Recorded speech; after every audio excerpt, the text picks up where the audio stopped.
सुसमाचार उसका पहला अध्याय और उसके 9वें वचन से हम पढ़ेंगे।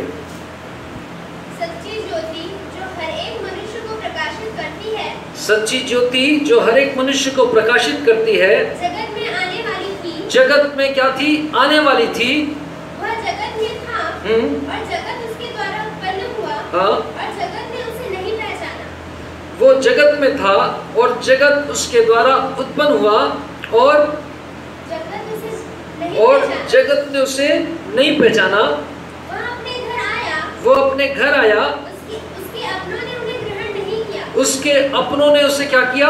ग्रहण नहीं किया। हाँ, परंतु जितनों ने उसे ग्रहण किया, परंतु जितनों ने उसे ग्रहण किया, उसने उन्हें परमेश्वर की संतान होने का अधिकार दिया। उसने उन्हें परमेश्वर की संतान होने का अधिकार दिया।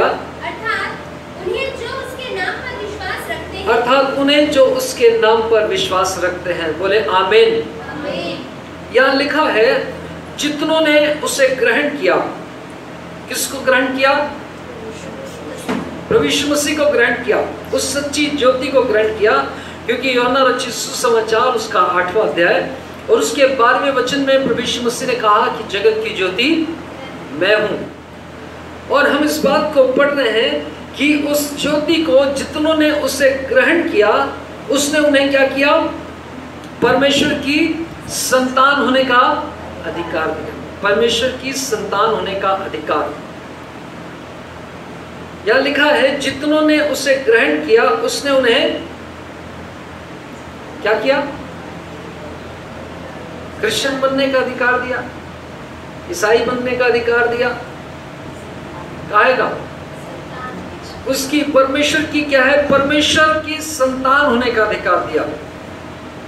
हम इस बात को पढ़ रहे हैं कि परमेश्वर कहता है कि जितनों ने उसे ग्रहण किया, परमेश्वर ने उन्हें अपनी संतान होने का अधिकार दिया। हालेलुया। ये सचमुच में क्या ही अद्भुत बात है कि परमेश्वर की, हम यदि प्रभु यीशु मसीह पर, परमेश्वर के उपाय पर, परमेश्वर के कार्य पर हम विश्वास करते हैं, प्रभु यीशु मसीह पर विश्वास करते हैं, हम परमेश्वर की संतान हो जाते हैं। और जब हम परमेश्वर की संतान होते हैं तो निश्चित रूप से संतान होने की बहुत अद्भुत अद्भुत आशीषें हैं। हम इस बात को कई बार नहीं जानते हैं कि एक संतान होने की आशीष क्या है। लेकिन उन लोग जिनके कोई पिता या माता नहीं है, उन लोग उस संतान होने की स्थिति और अवस्था में बहुत स्ट्रगल करते हैं। जिनके पास माता या पिता नहीं है, वो अपने माता और पिता के ना होने के कारण बहुत सारी समस्याओं और परेशानियों को झेलते हैं। लेकिन जिसके पास माता या पिता है, वो अपने जीवन में क्या है? उसके क्या है? बहुत सारी आशीषों को अपने जीवन में पाने लगता है। हमारा भी जीवन इस प्रकार की, संसार में इसी प्रकार की स्थिति में था जब हमारे पास कोई माता या पिता नहीं था। जब हम अपने सृष्टिकर्ता परमात्मा से, परमेश्वर से दूर हो गए थे, भटक गए थे, तब लिखा है कि परमेश्वर ने एक उपाय निकाला और अपने इकलौते पुत्र प्रभु यीशु मसीह को भेजा और बोला कि फिर से यदि तुम क्या करोगे? मेरे इस इकलौते पुत्र प्रभु यीशु मसीह पर विश्वास करोगे तो क्या हो जाओगे? मेरी संतान ठहरोगे। हालेलुया। परमेश्वर का ये उपाय है। और जब हम परमेश्वर की संतान होते हैं तो बहुत सारी आशीषें, बहुत सारा परमेश्वर का अनुग्रह और फेवर हमारे जीवनों में काम करने लगता है। बहुत सारा फेवर, बहुत सारी आशीषें जिसके बारे में शायद हमने सोचा और विचार नहीं किया, लेकिन वो सब बातें परमेश्वर के अनुग्रह से हमारे जीवन में काम करने लगती है। जब कोई बच्चा एक परिवार में जन्म लेता है, उसके बाद उसको बहुत सारी चीज़ें अपने माता पिता के द्वारा मिलने लगती है। सबसे पहला एक चीज़ उसको मिलता है, वो है सुरक्षा। क्योंकि वो बच्चा इतना छोटा है कि वो अपने आप में अपनी सुरक्षा, अपने किसी भी प्रकार के कार्यों को नहीं कर सकता। और उसके माता पिता उसके लिए वो सुरक्षा का काम, उसकी सारी ज़रूरतों का काम उसके माता पिता कर रहे होते हैं। और जब हम परमेश्वर की संतान होते हैं तो सबसे पहला आशीष जो है वो परमेश्वर की ओर से हमको इसी बात का मिलता है कि हम परमेश्वर की सुरक्षा के घेरे में आ जाते हैं। हम परमेश्वर की नजरों में हमेशा बने रहते हैं। एक छोटा बच्चा है यदि, तो माता पिता उसको पूरे टाइम ऑब्जर्व करते रहते हैं। यदि वो सो भी रहा है तो भी माता पिता उसको जाकर देखते हैं कि कहीं उठ तो नहीं गया, कहीं उठ के इधर उधर खिसक तो नहीं गया, कहीं गिर तो नहीं जाएगा। और हमेशा हर समय माता पिता उसको केयर करते हैं, सुरक्षा देते हैं अपनी। और वही सुरक्षा परमेश्वर भी हमको देता है जब हम उसकी संतान होते। लिखा है जितनों ने उसे ग्रहण किया उसने परमेश्वर की संतान होने का अधिकार दिया। और जब हम परमेश्वर की संतान होते हैं, पहली आशीष हमको मिलती है परमेश्वर की सुरक्षा की। और हम परमेश्वर की सुरक्षा की आशीष को हम पढ़ते हैं पहला यूहन्ना उसके 4 अध्याय को निकालेंगे और वचन को पढ़ेंगे, 9 और 10वें वचन को। पहला यूहन्ना उसका 9वां और 10वां वचन।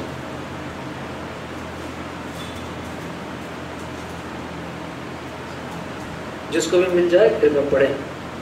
जो प्रेम परमेश्वर हमसे रखता है वह इसे प्रकट हुआ कि परमेश्वर ने अपने इकलौते पुत्र को जगत में भेजा है। हाँ, ध्यान से सुनिएगा, यहाँ लिखा है कि जो प्रेम परमेश्वर हमसे रखता है वह इससे प्रकट हुआ कि परमेश्वर ने अपने इकलौते पुत्र को जगत में भेजा कि हम उसके द्वारा जीवन पाएं। कि हम उसके द्वारा क्या पाएं? जीवन पाएं। हाँ, आगे। प्रेम इसमें नहीं कि हमने परमेश्वर से प्रेम किया। प्रेम इसमें नहीं कि हमने परमेश्वर से प्रेम कर लिया, पर इसमें है कि उसने हमसे प्रेम किया। कि उसने हमसे प्रेम किया। मैं इसी बात को बता रहा था कि जब हम भटके हुए थे, जब संसार में खोए हुए थे, जब हम उस सृष्टिकर्ता परमेश्वर के साथ में हमारा कोई संबंध नहीं था, हम उसके साथ संबंध हमारा टूटा हुआ था, तब परमेश्वर ने हमने प्रेम नहीं किया, लेकिन परमेश्वर ने हमसे क्या किया?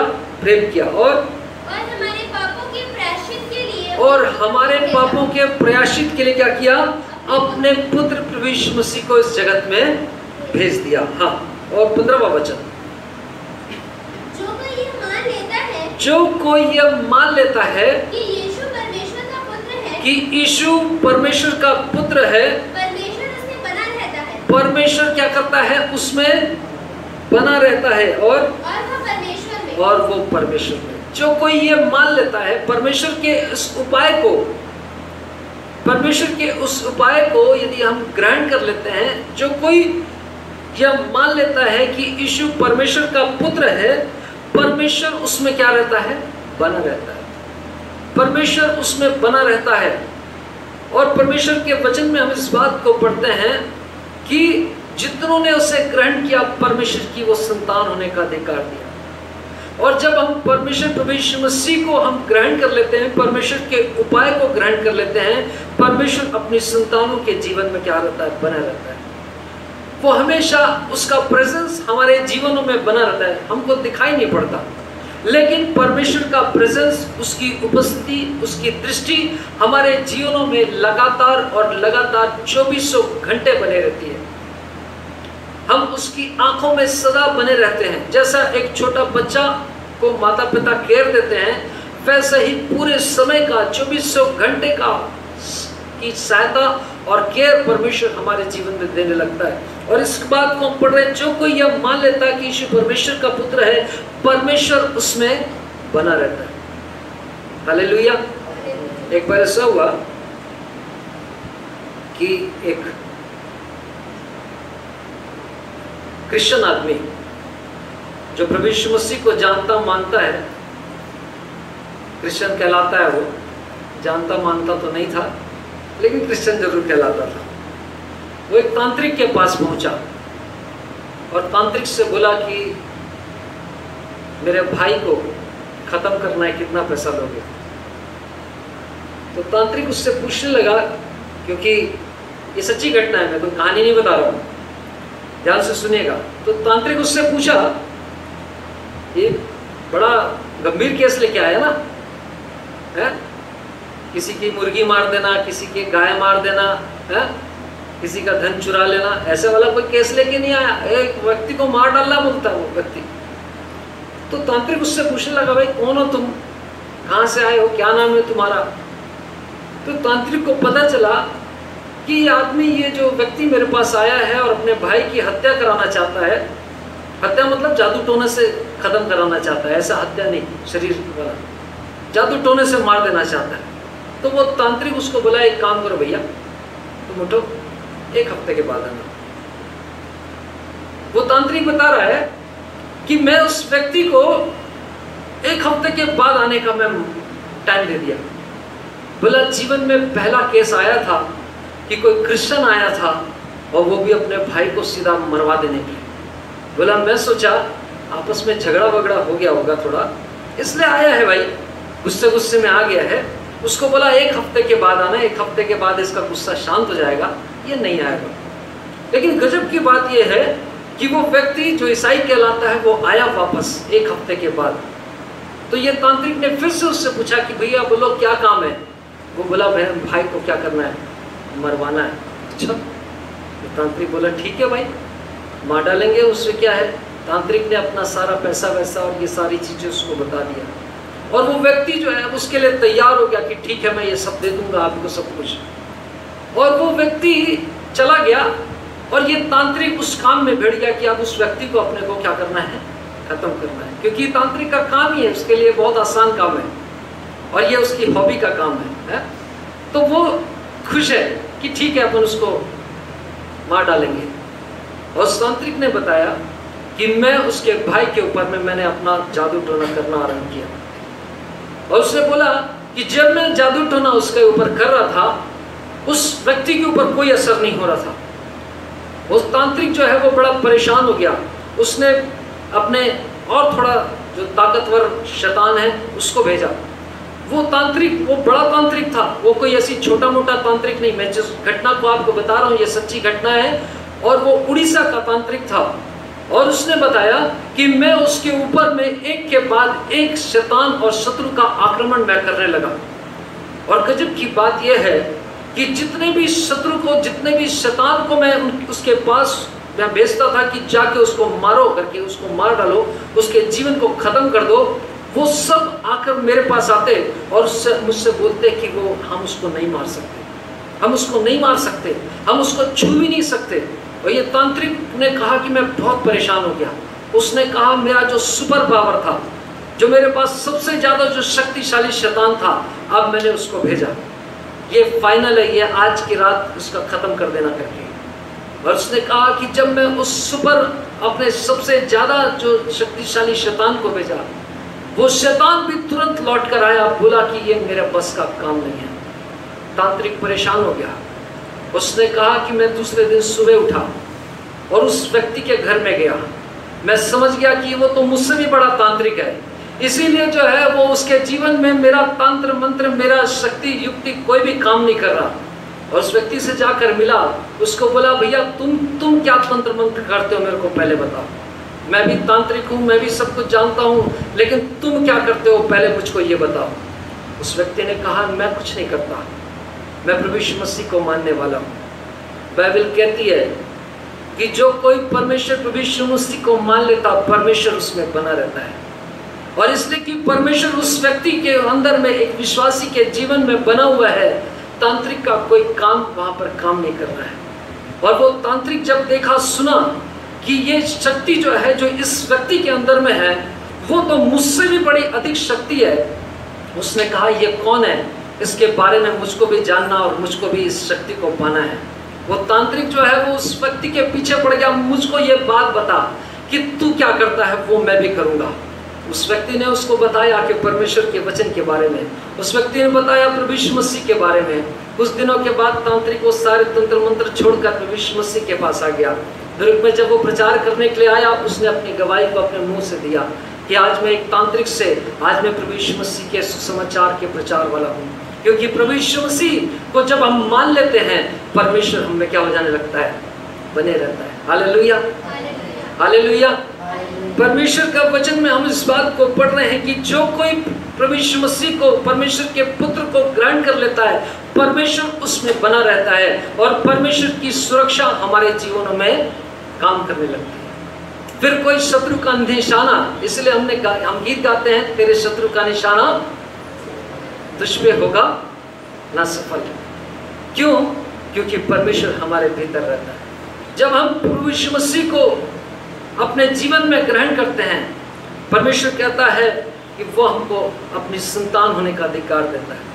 वो हमको सबसे पहला उपाय, सबसे पहली आशीष देता है कि हम उसके संतान हो जाते हैं। हालेलुया। फिर दूसरी एक आशीष को हम पाते हैं, पढ़ते हैं, गलातियों की पत्री उसका 3 अध्याय।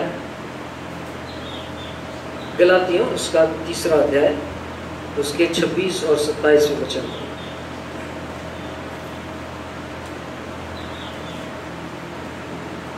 गलातियों 3 अध्याय, उसका 26 और 27 वचन। 3 अध्याय 26वां और 27वां वचन।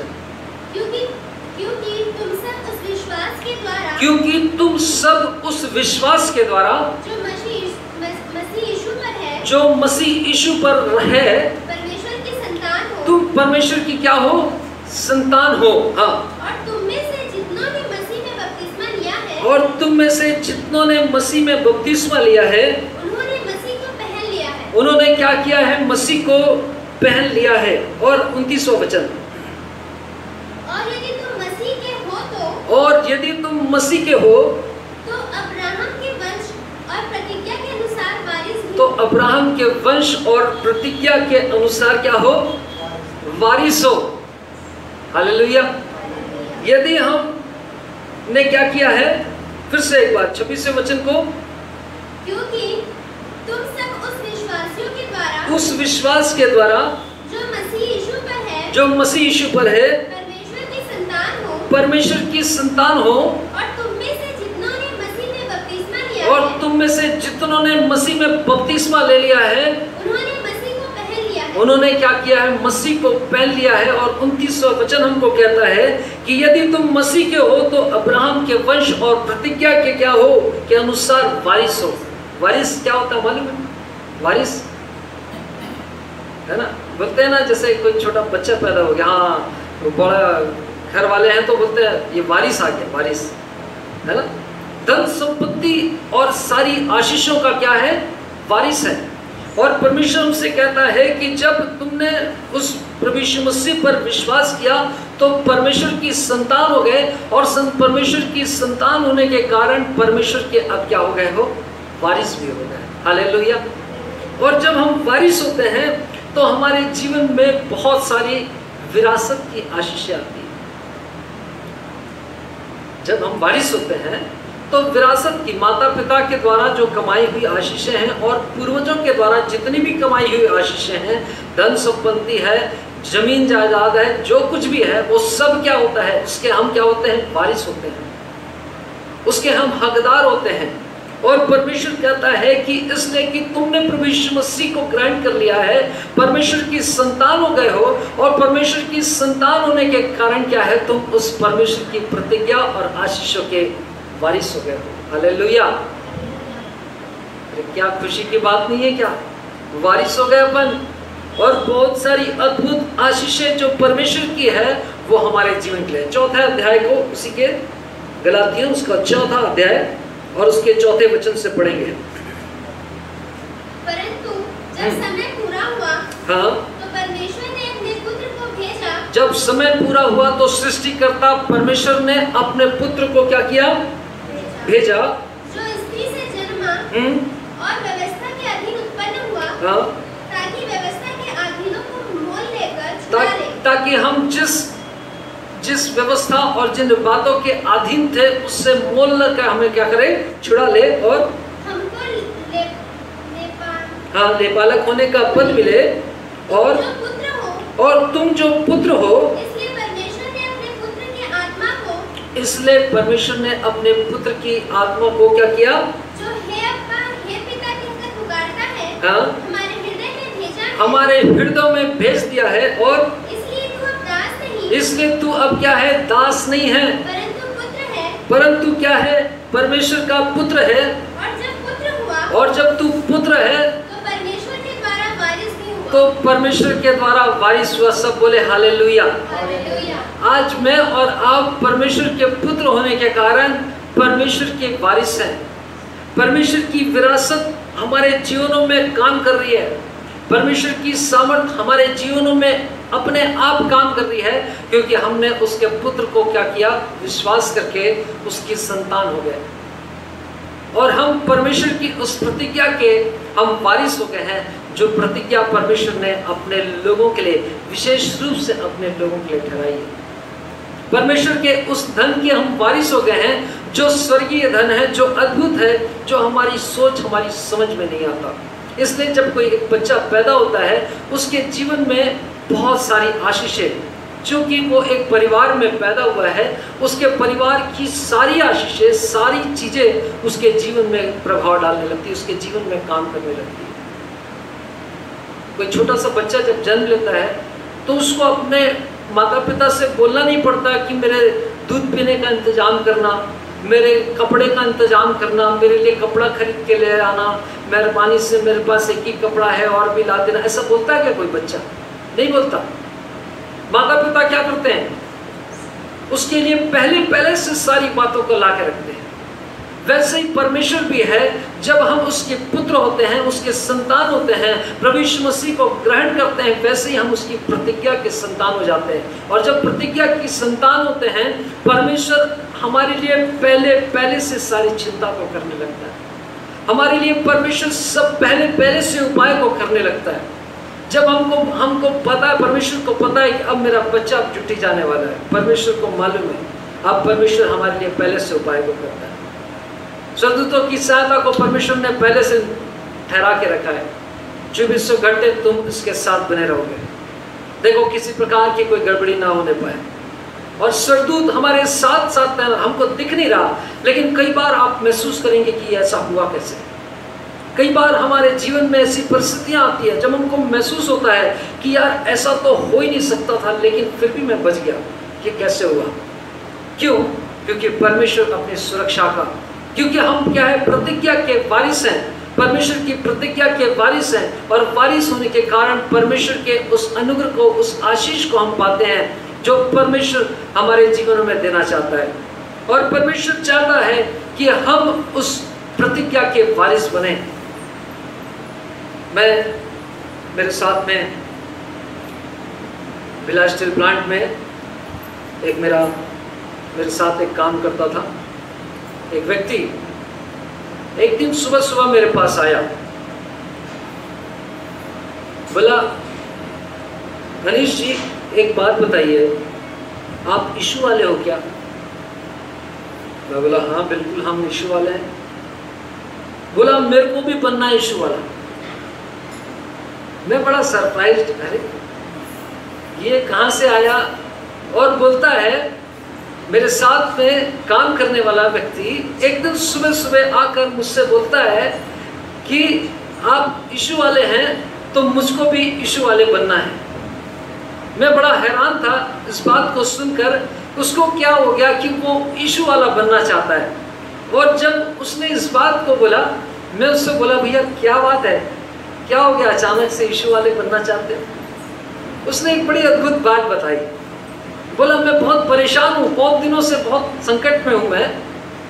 और गजब की बात यह है कि मेरे सड़क में सेक्टर 4 में रहता है वो व्यक्ति, और उसने कहा कि जिस सड़क में मैं रहता हूँ उसी सड़क में एक परिवार रहता है जो पंजाब साइड का है, पंजाबी है वो, और वो परिवार बहुत सारे संकट और समस्याओं में था। और नाना प्रकार के संकट, मतलब इस स्थिति में था वो परिवार की, समझ लो कि सब कुछ बिक चुका है। लेकिन बोला कि कुछ समय से मैं इस बात को देख रहा हूं कि वो परिवार प्रभु यीशु मसीह को मानने लगा है। वहां पर कुछ लोग आते हैं प्रार्थना करने के लिए, और वो सरदार जी जो परिवार है वो भी सचमुच में परमेश्वर की आराधना और महिमा करते हैं। उन लोग, उनके घर में उन लोग सचमुच में परमेश्वर की आराधना हमको सुनाई देती है, और वो क्या क्या करते हैं। और मैं देख रहा हूँ उनके जीवन की परिस्थितियों को मैंने देखते देखते बदलते हुए देखा।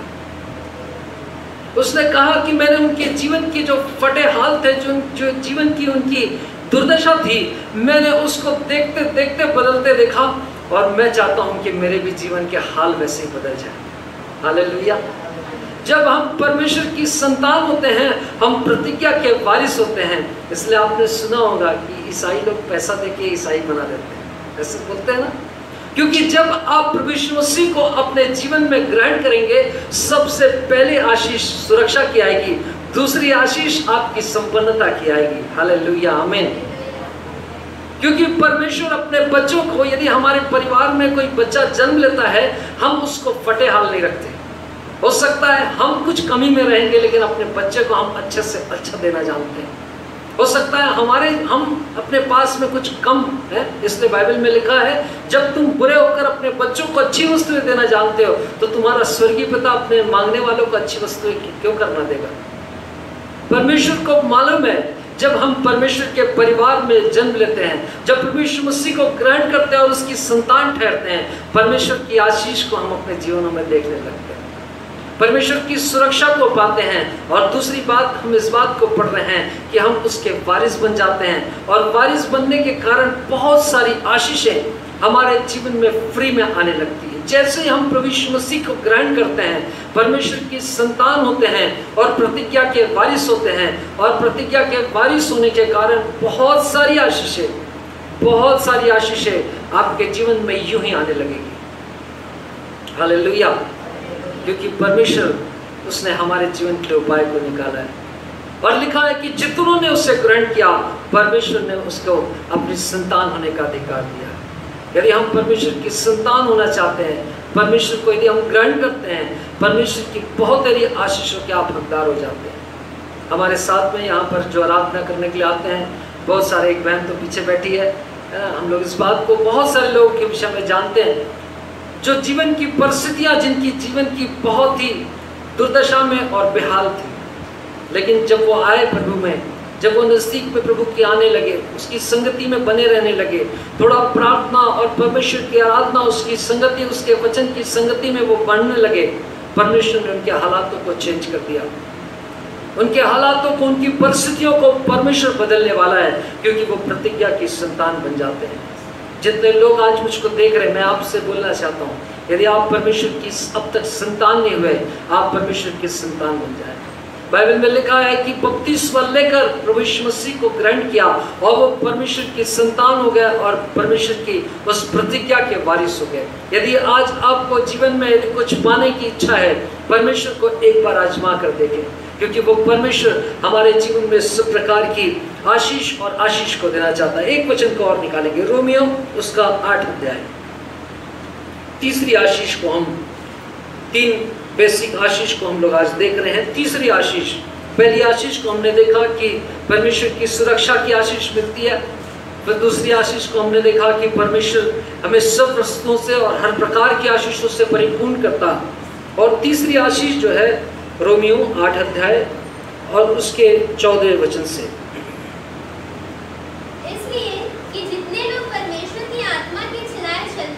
इसलिए जितने लोग परमेश्वर की आत्मा के चलाए चलते हैं, वे ही परमेश्वर के पुत्र हैं। वे परमेश्वर के पुत्र हैं। जो परमेश्वर की आत्मा के चलाए चलते हैं, वे परमेश्वर के पुत्र होते हैं। और 16वें वचन से, आत्मा आप ही हमारी आत्मा के साथ गवाही देता है, आत्मा आप ही हमारी आत्मा के साथ गवाही देता है कि हम परमेश्वर की संतान हैं। कि हम क्या हैं? परमेश्वर की संतान हैं। और यदि संतान हैं तो वारिस भी हैं, वरन परमेश्वर के वारिस। वरन परमेश्वर के वारिस, ऐसी वैसी वारिस नहीं, आज वाला धन है कल खत्म हो जाएगा, ऐसा वाला वारिस नहीं, लेकिन परमेश्वर के वारिस और मसीह के संगी वारिस, और मसीह के संगी वारिस हैं। कि जब हम उसके साथ दुख उठाए तो उसके साथ महिमा भी पाए। हालेलुया। परमेश्वर कहता है कि हम उसकी महिमा को भी पाएंगे, और परमेश्वर की इच्छा है कि हम उस परमेश्वर की महिमा को अपने जीवन में क्या करें? पाएं।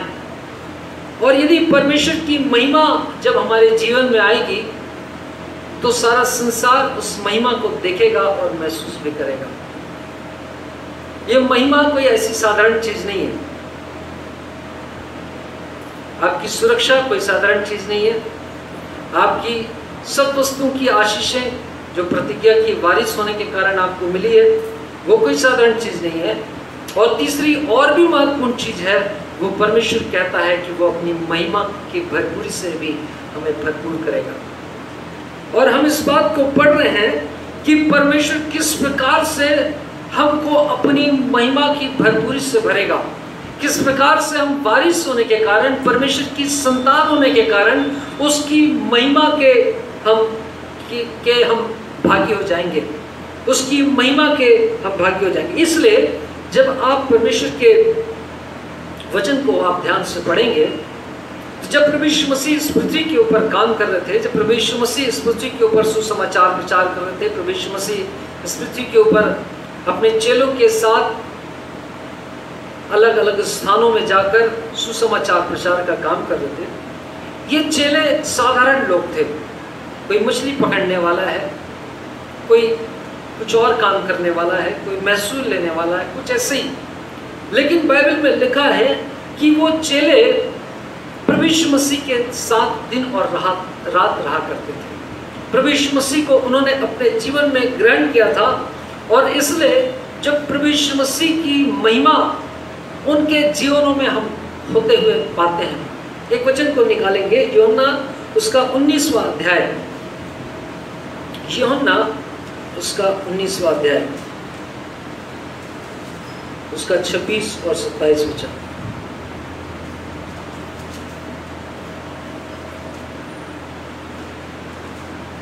मिल जाए तो कृपया पढ़े। जब यीशु ने अपनी माता उस चेले को जिससे वो प्रेम रखता था, यहाँ पर प्रभु यीशु मसीह क्रूस पे लटके हुए हैं, प्रभु यीशु मसीह को क्रूस पर चढ़ा दिया गया है, और प्रभु यीशु मसीह उस क्रूस पर से लोगों को देख रहे हैं। और वहां लिखा है कि जब यीशु ने अपनी माता और उस चेले को जिससे वो प्रेम रखता था पास खड़े देखा, तो अपनी माता से कहा, हे नारी, देख ये तेरा पुत्र है। प्रभु यीशु मसीह अभी एक सबसे बड़े संकट में है। प्रभु यीशु मसीह क्रूस पर चढ़ाए गए हैं। सारा जो रोमी साम्राज्य है और सारी जो व्यवस्थाएं, व्यवस्थापक और सारे लोग हैं, वो प्रभु यीशु मसीह के विरोध में बोलते और बोलते चले जा रहे हैं। लेकिन यहाँ पर लिखा है कि प्रभु यीशु मसीह उस चेले को देख रहे हैं, प्रभु यीशु मसीह अपनी माँ को देख रहे हैं। ये चेले प्रभु यीशु मसीह के पास में खड़े हैं। ये चेले जब प्रभु यीशु मसीह के दुख और संकट का समय है, ये चेले प्रभु यीशु मसीह के पास में खड़े हैं। पतरस एक दिन पहले भाग गया था, लेकिन जब फिर प्रभु यीशु मसीह की वो सारी बातें हो रही थी, प्रभु यीशु मसीह के बहुत तेरे चेले वहां पर उपस्थित हैं। प्रभु यीशु मसीह की माँ भी उपस्थित है, और प्रभु यीशु मसीह उस चेले से जिससे वो प्रेम करते थे, ये यूहन्ना के विषय में लिखा है। और लिखा है प्रभु यीशु मसीह ने कहा कि देख, अपनी माता से कहा, हे नारी, देख ये तेरा पुत्र है। और 27वें वचन में लिखा है, तब उसने चेले से कहा, ये तेरी माता है। और उसी समय से वह चेला उसे अपने घर ले गया। यूहन्ना वो चेला है जो प्रभु यीशु मसीह के साथ में खड़ा है उस दुख और विपत्ति के बीच में, उस संकट के बीच में। और परमेश्वर के वचन में हम इस बात को पढ़ते हैं, जो वचन हमने अभी पढ़ा,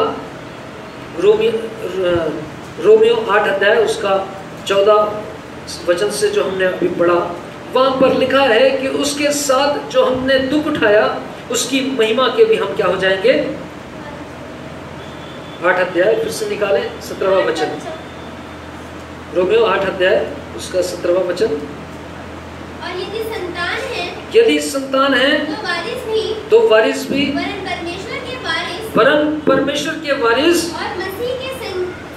और मसीह यीशु के संगी वारिस हुए, कि जब हम उसके साथ में दुख उठाएं तो उसके साथ महिमा भी पाए। कई बार जब प्रभु यीशु मसीह के पास यदि आप आएंगे तो दुख और संकट के भी आसपास से आपको गुजरना पड़ेगा। संकट के बीच में से भी चलने का समय और अवसर आ जाएगा। लेकिन परमेश्वर हमको इस बात को बता रहा है कि यदि हम उसके साथ दुख उठाएंगे तो हम उसके साथ महिमा भी पाएंगे। हालेलुया। और बाइबल में लिखा है कि यूहन्ना प्रभु यीशु मसीह की माँ को उस संकट के समय में प्रभु यीशु मसीह के साथ में खड़ा है, और प्रभु यीशु मसीह की माँ को वो अपनी माँ बोलकर वो अपने साथ में ले गया। एक दुख और एक संकट के बीच में प्रभु यीशु मसीह के चेले उस स्थान पर हैं जहाँ पर प्रभु यीशु मसीह संकट और दुख को भोग रहे हैं। और हम इस बात को पढ़ते हैं कि किस प्रकार से यही चेले प्रभु यीशु मसीह की महिमा और उसकी सामर्थ और उसकी सहभागिता तक वो पहुंच गए। एक वचन को निकालेंगे, प्रेरितों के काम उसका 3रा अध्याय। प्रेरितों के काम उसका 3रा अध्याय, पहले वचन से। पतरस और यूहन्ना तीसरे पहर प्रार्थना के समय मंदिर में जा रहे थे। ये यूहन्ना है। पतरस और यूहन्ना तीसरे पहर प्रार्थना के समय मंदिर में जा रहे थे, और लोग एक जन के लंगड़े को ला रहे थे, जिसको वे प्रतिदिन मंदिर के पास उस द्वार पर जो सुंदर कहलाता है, हाँ, बैठा देते थे। एक लंगड़े को वहाँ पर मंदिर के द्वार पर बैठा देते थे ताकि वो आने जाने वालों से भीख मांगे। हाँ, कि वो मंदिर में जाने वालों से भीख मांगे। हाँ, जब उसने पतरस और यूहन्ना को मंदिर में जाते जब उसने पतरस और यूहन्ना को मंदिर में जाते देखा तो उसने भीख मांगी, तो उनसे भीख मांगी। पतरस ने यूहन्ना के साथ उसकी ओर ध्यान से देखकर कहा, पतरस ने यूहन्ना के साथ उसकी ओर ध्यान से देखकर कहा, हमारी ओर देख, हमारी ओर देख। अतः वो कुछ पाने भीख की आशा रखते हुए वो उसको देख रहा है। उनकी ओर ताकने लगा। हाँ, तब पतरस ने कहा, चांदी और सोना तो मेरे पास है, हाँ, पास नहीं है, हाँ, परंतु जो मेरे पास है वह तुझे देता हूँ। हाँ, यीशु मसीह नासरी के नाम से चल फिर। हाँ, और उसने उसका दाहिना हाथ पकड़ कर क्या किया? उसे उठाया, उठा दिया, और तुरंत उसके पाँव और टखनों में बल आ गया, और उसके पैर में क्या हो गया? बल आ गया, और वो लंगड़ा क्या हुआ? उछल कर खड़ा हो गया और परमेश्वर की महिमा करने लगा। हालेलुया। ये परमेश्वर की महिमा है। लिखा है कि प्रभु यीशु मसीह के संगी वारिस, और परमेश्वर की क्या है कि परमेश्वर की उस दुख उठाओगे तो उस परमेश्वर की महिमा को भी पाओगे। यही पतरस, यही यूहन्ना जो प्रभु यीशु मसीह के साथ एकदम दुख के समय में प्रभु यीशु मसीह के साथ में बने हुए थे, प्रभु यीशु मसीह के दुख में उसके सहभागी थे, प्रभु यीशु मसीह के साथ उन्होंने दुख उठाना सीखा।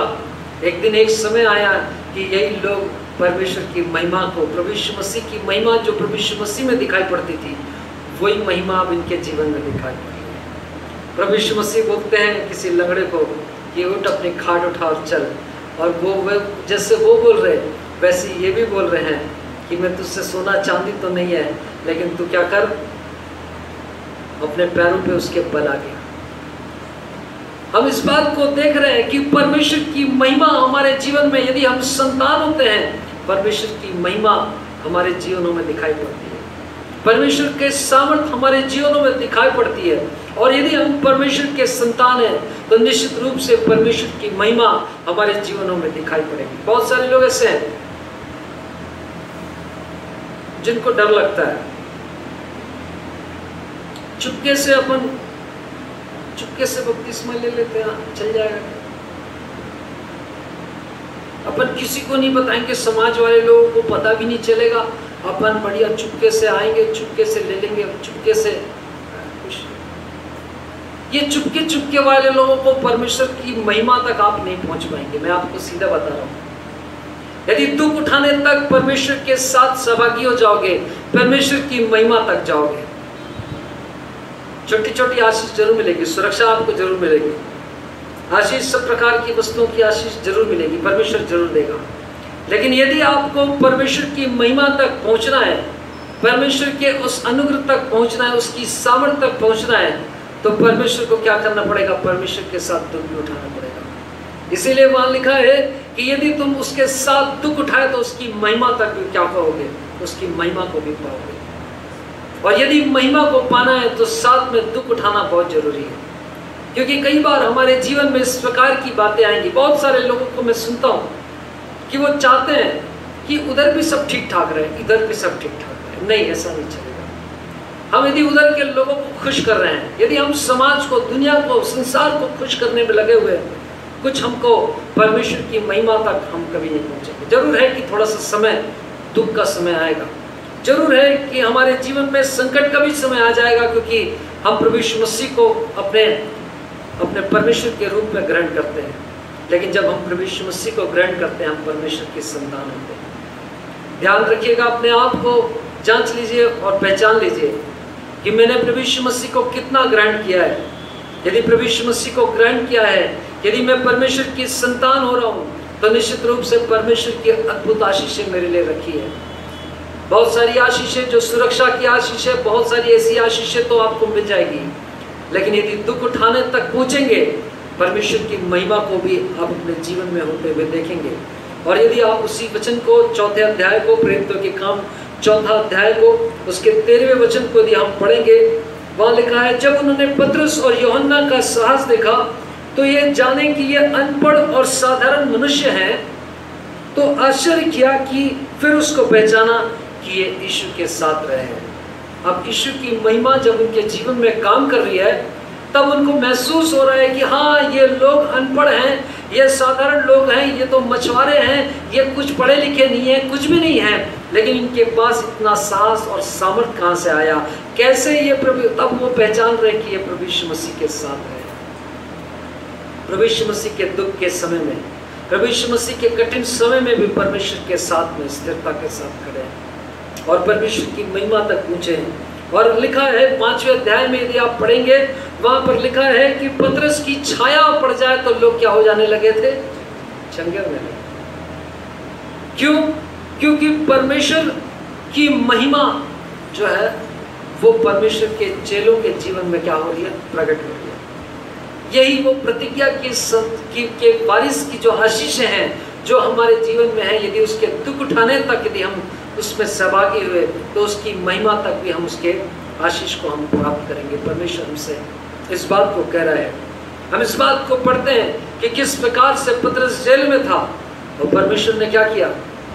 स्वर्गदूत को भेजा, जाओ स्वर्गदूत, जाओ पतरस को छुड़ा के आना। ये पतरस के जीवन में परमेश्वर की महिमा है, जो स्वर्गदूतों को भेजकर परमेश्वर अपने चेले, अपने दास के लिए अपने काम को, अद्भुत काम को कर रहा है। हम इस बात को पढ़ते हैं कि जब शाऊल प्रभु यीशु मसीह के दर्शन को पाया, उसने प्रभु यीशु मसीह को ग्रहण कर लिया और प्रभु यीशु मसीह के वचन के सुसमाचार के प्रचार को करने लगा। और जब शाऊल, एक समय आ गया कि वो जेल में था, वहां पर एक भूकंप हुआ। एक अलौकिक सामर्थ, परमेश्वर की महिमा उस स्थान पर काम कर रही है जहां पर उसके लोग हैं, और अद्भुत कार्य हो रहे हैं। पिछले दिनों में हमारे यहाँ अपोस्टल राम बाबू आए थे और उन्होंने अपनी गवाही को बताया। और क्या बताया? जब प्रभु यीशु मसीह को ग्रहण किया तो क्या हुआ? परिवार के लोगों ने क्या किया? घर से निकाल दिया। कुछ दिनों के बाद, बहुत दिन तक तो वो प्लेटफॉर्म वगैरह में रहे। वो एक ब्राह्मण परिवार से, एक बहुत संपन्न परिवार से आते, और उन्होंने कहा कि मैं स्टेशन में मैं रहा करता था। प्रभु यीशु मसीह को जब उन्होंने पहचान लिया, ग्रहण कर लिया, परमेश्वर की संतान होने का अवसर उन्होंने अपने जीवन में पा लिया। लेकिन जब परमेश्वर की संतान होने का अवसर आया, दुख का भी समय आ गया, परिवार के लोगों ने घर से निकाल दिया। प्रभु यीशु मसीह को मानता है, अब तू जा अपने जीवन को जी। उस दिनों के बाद उनके पिता ने उनको बुलाया, राम बाबू अब ध्यान रख, एक बात याद रख कि यदि आज तू प्रभु यीशु मसीह को ठुकरा दे और वापस आ जा, सारी संपत्ति, जायदाद, सब कुछ मिल जाएगा। लेकिन यदि तू उस प्रभु यीशु मसीह के साथ रहेगा, कोई जायदाद में से कुछ चीज़ नहीं मिलेगा। और राम बाबू ने क्या किया? उसको सब कुछ छोड़ कर आ गया। आज परमेश्वर की महिमा उनके जीवन के द्वारा प्रकट हो रही है कि नहीं? आज हमारे जीवन में यदि हम इस बात को चाहते हैं कि परमेश्वर की महिमा हमारे जीवन के द्वारा प्रकट होने लगे, दुख उठाने में भी परमेश्वर के साथ सहभागी होना। हमको नरूला को हम देखते, प्रभु के दास को बड़ा अच्छा लगता हमको देख के, लेकिन एक समय जब आया, जब परिवार के लोगों ने, रिश्तेदारों ने, सारे समाज के लोगों ने जब ठुकरा दिया, वो दुख के साथ अपने अकेले में परमेश्वर के साथ खड़े रहे। और परमेश्वर ने उनकी महिमा को बढ़ाया। और आज उनकी महिमा, जो परमेश्वर की महिमा उनके जीवन के द्वारा प्रकट है, सारा संसार देख रहा है। भजनकर सिंह के प्रभु के दास को हम देखते हैं, हम बहुत अच्छा लगता है हमको। अरे क्या यार, क्या सामर्थ्य है। दुष्ट आत्मा को बोलते हैं, दुष्ट आत्मा चलो, तो सब आते लड़ता गिरते हपटते हैं। लेकिन जब प्रभु की उपस्थिति में उस परमेश्वर की संतान बने, ये कोई जनजात प्रभु ईसाई परिवार या क्रिश्चियन परिवार से आने वाले लोग नहीं है ये। लेकिन जब प्रभु यीशु मसीह को परमेश्वर को उसने ग्रहण किया, परमेश्वर ने उनको अपनी संतान होने का अधिकार दिया। और जब वो दुख में सहभागी होकर परमेश्वर के साथ आगे चलने लगे, परमेश्वर ने उनकी महिमा को क्या किया, बढ़ा दिया। हालेलुया। यदि परमेश्वर की आशीष को, बाइबल में लिखा है, जितनों ने उसे ग्रहण किया, परमेश्वर ने उन्हें क्या किया, अपनी संतान होने का अधिकार दिया। परमेश्वर अपनी संतान होने के लिए हमको तैयार है ग्रहण करने के लिए। आवश्यकता हमारी है कि हम क्या परमेश्वर को ग्रहण करने के लिए तैयार हैं। लिखा है, जितनों ने उसे ग्रहण किया, परमेश्वर की संतान होने का अधिकार दिया। और जब परमेश्वर की संतान हम होंगे, निश्चित रूप से अद्भुत आशीषों करेंगे। कोई आपको उसके लिए कोई कुछ किसी प्रकार का कुछ और करने की जरूरत नहीं। जब हम परमेश्वर के नजदीक में उसकी संतान बनते हैं, परमेश्वर की सुरक्षा की आशीष हमारे जीवन में काम करने लगती है।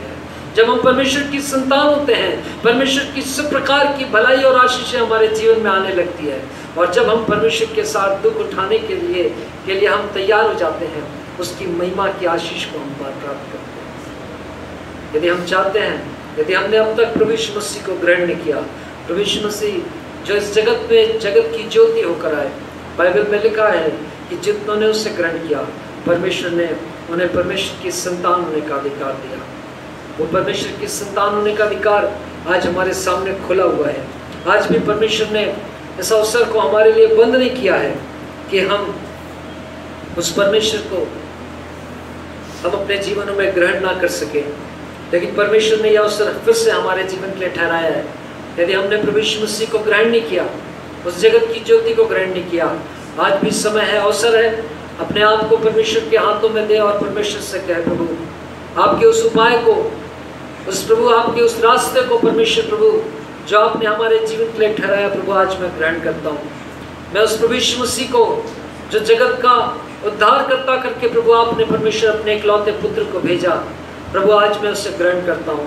प्रभु आप मेरे जीवन में आइए परमेश्वर, और प्रभु मेरे जीवन में प्रभु आप हर एक उपाय को, हर एक आशीष को प्रभु आप मेरे जीवन में होने दें। मैं आपको अपना उद्धार करता करके ग्रहण करता हूँ। मैं अपने जीवन का समर्पण करता हूँ। जो कुछ भी पाप और अपराध, मेरे जीवन की अनुचित बातें, वो सब प्रभु यीशु मसीह आप दया करके दूर करके मुझको अपना संतान बनाइए, और परमेश्वर मेरे जीवन से आपके बड़े नाम की महिमा होने पाए। हर एक जन अपनी आंखों को बंद करे, अपने स्थानों पे हम सब खड़े हो जाएं, परमेश्वर से कहे, प्रभु आज की शाम प्रभु मैं अपने जीवन में आपको ग्रहण करता हूँ।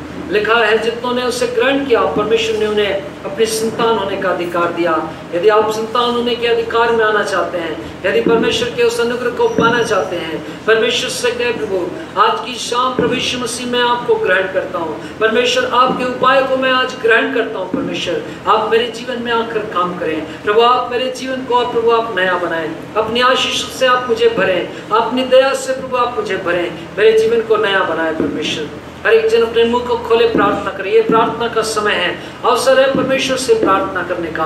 पता नहीं अवसर और कितनी बार मिले, लेकिन परमेश्वर ने फिर से एक अवसर, फिर से अपने वचन को भेजा है। फिर से एक बार प्रभु परमेश्वर ने अपने एक प्रभु जी एक उत्तम एक संदेश को भेजा है कि हम प्रभु परमेश्वर को अपने जीवन में ग्रहण करें और परमेश्वर की संतान हो जाए।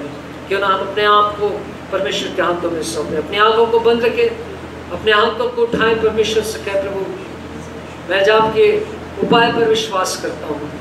मैं विश्वास करता हूँ प्रभु जी आपके अनुग्रह पर, और प्रभु जी मैं आपके इकलौते पुत्र प्रभु यीशु मसीह को अपने जीवन में ग्रहण करता हूँ। मैं आपकी संतान होना चाहता हूँ। मैं आपको प्रभु यीशु मसीह में आपको ग्रहण कर लेता हूँ।